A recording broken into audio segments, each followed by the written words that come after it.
प्रेक्षकांनो, मालिकेच्या अशाच नवनवीन अपडेट पाहण्यासाठी चॅनलला नक्की सबस्क्राईब करा.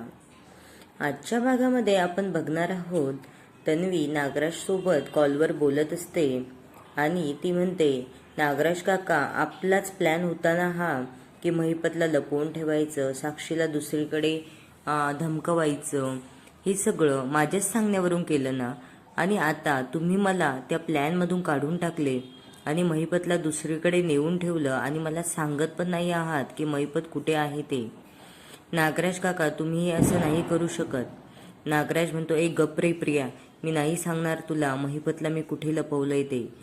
आणि नंतर मागून सायली ऐकत असते की नेमकं ही कुणासोबत बोलत आहे.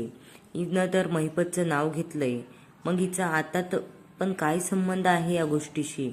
आणि ती विचारच करत असते. नंतर प्रिया तिच्या रूममध्ये गेल्याच्या नंतर फ्रेश व्हायला जाते. तेवढ्यात सायली तिचा मोबाईल चेक करत असते की ती नेमकी कॉलवर कुणाकुणासोबत बोलते, रोज कुठे जाते, हे सगळं तिला चेक करायचं असतं.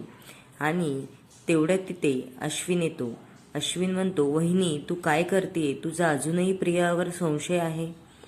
तन्वी असं नाही करत, मला माहिती आहे. आता तिचं कुठलाही महिपत आणि नागराज काका या कुणाशी संबंध नाही आहे, हे तिने मला अगदी पटवून सांगितलेलं आहे.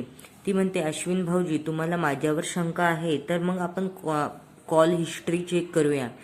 आणि त्यामध्ये खरंच नागराजलाच तिने कितीतरी वेळेस कॉल केलेले असते आणि ती सगळं जे बोलते, आपला प्लॅन होता महिपतला कुठे लपवून ठेवायचं, साक्षीला कसं धमकवायचं, या सगळ्यात आपली एक पार्टी होती ना. आणि हे सगळं त्यामध्ये रेकॉर्ड झालेलं असतं आणि ते अश्विन सुद्धा ऐकतो. अश्विनला तर धक्काच बसतो. तन्वी अजूनही अशी वागतेय, याच्यावर त्याचा विश्वासच बसत नाहीये. सायली म्हणते, बघा भाऊजी, मी तुम्हाला म्हटलं होतं ना की हे सगळं खरं आहे, पण तुम्ही विश्वासच ठेवत नाही आहात. आणि इथे आता अश्विनचे डोळे उघडलेले असतात.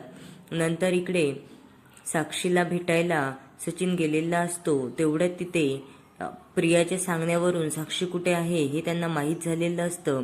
सायली लगेच पोलिसांना घेऊन जाते आणि पोलीस साक्षीला पण पकडतात, सचिनला पण पकडतात आणि प्रियाला पण पकडतात. इकडे एकाच दगडामध्ये